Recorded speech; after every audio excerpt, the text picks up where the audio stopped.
namanya semua kelembagaan sekarang, apakah BUMN atau kayak namanya kementerian, kalau sudah eselon 2 ke atas itu sudah namanya open bidding. Open bidding. Ya, open bidding itu artinya dilelang jabatan itu. Oh. Eselon 2 ketiga ke atas itu sudah dilelang jabatan. Kondisi ini sebenarnya tujuannya baik, tapi prakteknya yang bermasalah. Hmm. Nah, kenapa? Di sebuah kelembagaan, mau eselon 2 seperti di daerah, Hmm. itu eselon 2 itu kan kepala dinas.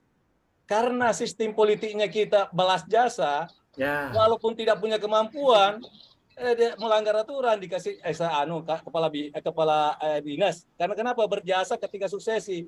Ini yang merusak sistem negara kita. Jadi negara kita sekarang bukan semakin baik, malah semakin hancur. Karena kenapa? Dipimpin oleh orang-orang yang tidak punya skill, Tidak punya hanya punya kapasitas. kemampuan misalnya kedekatan dengan pengambil kebijakan. Ya. Para bupati yang tidak paham birokrasi, mengangkatlah keluarganya, mengangkatlah semuanya ke birokrasi, padahal itu karir. Ini Jadinya ya. jangan heran, tiba-tiba ada muncul, kepala dinas pada kemarin. Kenapa? Karena itu sistemnya sekarang rusak.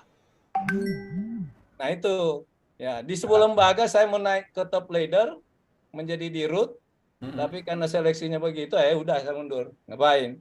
Tuh.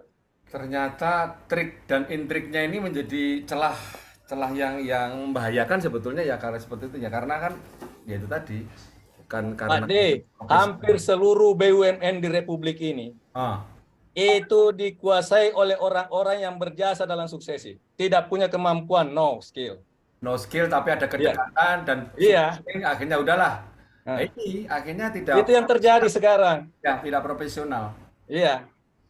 Padahal konsep regulasinya bagus, hanya implementasinya. Karena kenapa? Sistem politik kita dengan sistem politik maharnya tinggi, maka Ya, siapa yang menaik menjadi bupati, ya. tempatkanlah orang-orangnya di tempat yang sebenarnya tidak sesuai dengan aturan birokrasi. Dan Itu yang terjadi di Republik kita ini. akhirnya Makanya Metapos ini, tadi itu Mbak siapa tadi, itu salah satu solusi untuk bagaimana memberikan sebuah pekerjaan yang halal, ya, yang tidak terlalu banyak membuang energi, hanya bagaimana memahami etika. Karena saya terus terang baru, makanya saya banyak belajar. Saya dunia birokrasi, beralih ke dunia seperti ini kan tentu banyak belajar. Makanya saya ya, banyak betul, Pak. banyak bertanya sama Pak D. Ini Pak Nurhan ini di saya nomornya banyak banget nih ternyata banyak banget tapi saya yang satu saja. Saya pikir karena memang Pak Nurhan pastinya dari yang bekerja dengan birokrasi